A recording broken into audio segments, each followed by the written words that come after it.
What's going on, guys? Vulkan here, and we're talking about a brand new game that just released today named Anvil. Now, this game is going to look and feel similar to my previous video on Kill Squad, since they're sort of in the same genre. So the key difference here is that Anvil is a roguelike, where Kill Squad is closer to an action RPG, and we'll get more into that here in a little bit. So what exactly is Anvil? Well, for starters, it's a co-op top-down shooter with roguelike elements. It's currently available on Xbox, PlayStation, and PC through Steam for $25, which I do think is a pretty decent price point for what you get.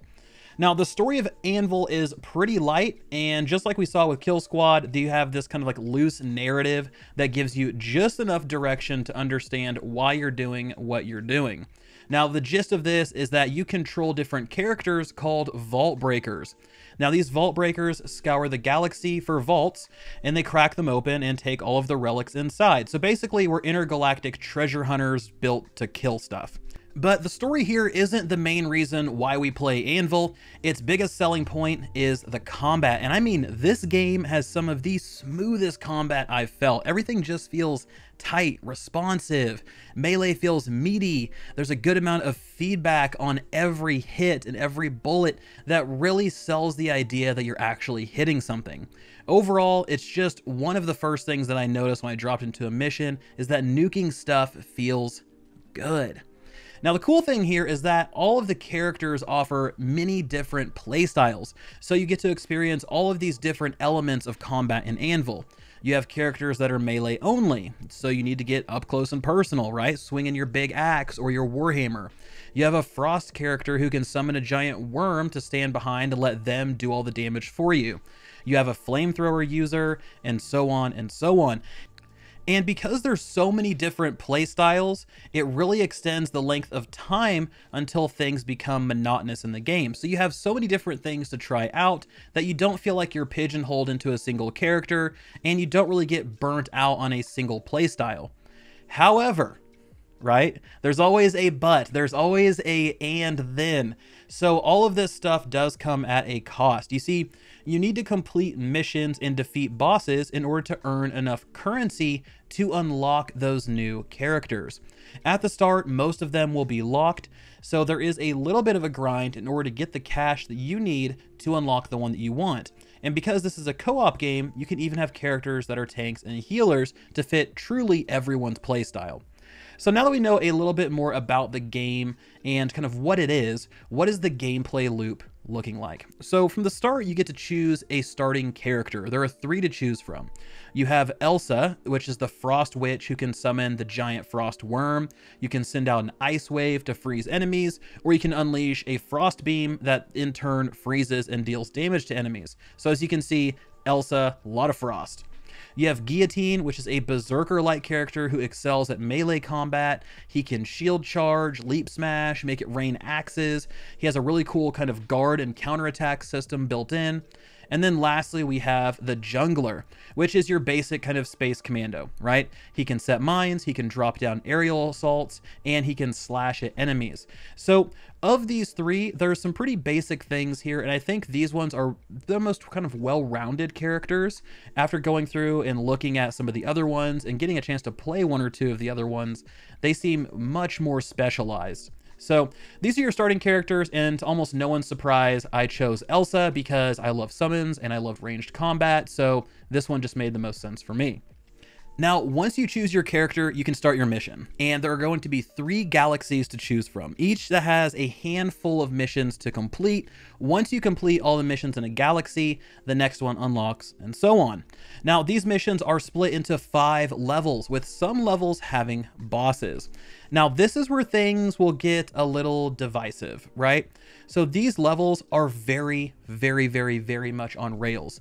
You will travel from area to area to area to fight enemies and complete objectives. There really isn't any decision making. There's not any exploration. You simply are starting in an area, you either take a teleporter pad to the next area, or you run down a short ramp to the next area. And that is it. You don't get to like explore the world that you're on. You just go from arena to arena. And I think this is where Anvil will lose some people, because it feels extremely arcadey and very choppy in terms of transitioning from area to area.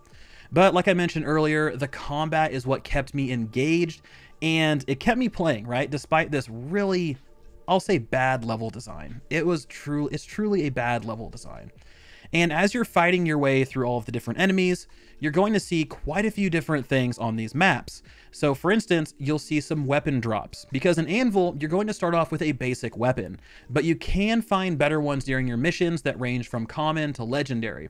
So as you get higher in rarity, they're going to also get more perks, and some of these can be super powerful, guys, like defensive upgrades, health increases, extra damage, all of these things. So be sure to check those out before swapping, because one, you can only hold one weapon at a time, so you're truly going to give up what you have in order to get this thing on the ground.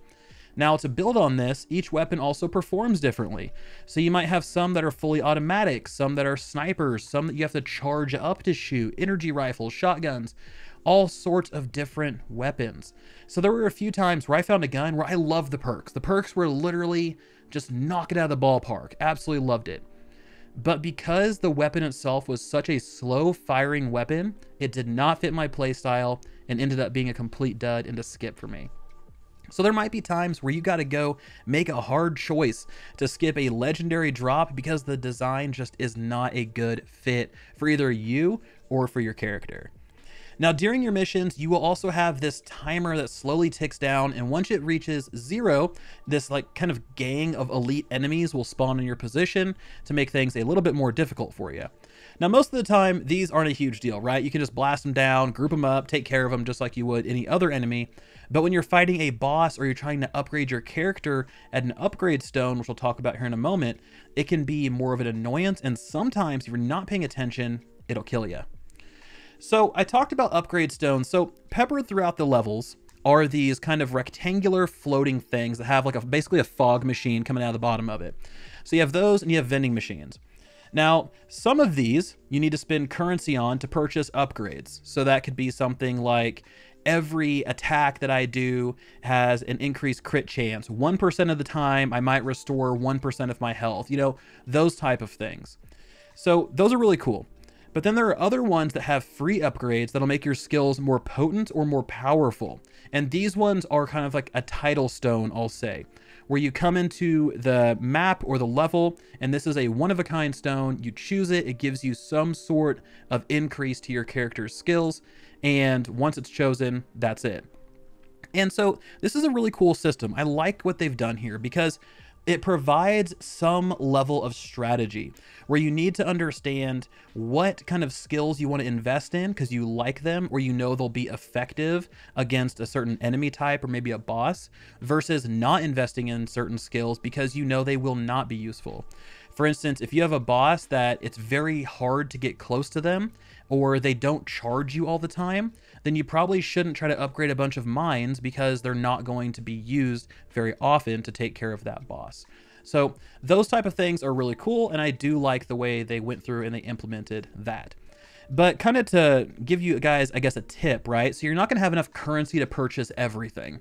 So be able to make those hard decisions and figure out what do I need to be successful and take only those upgrades.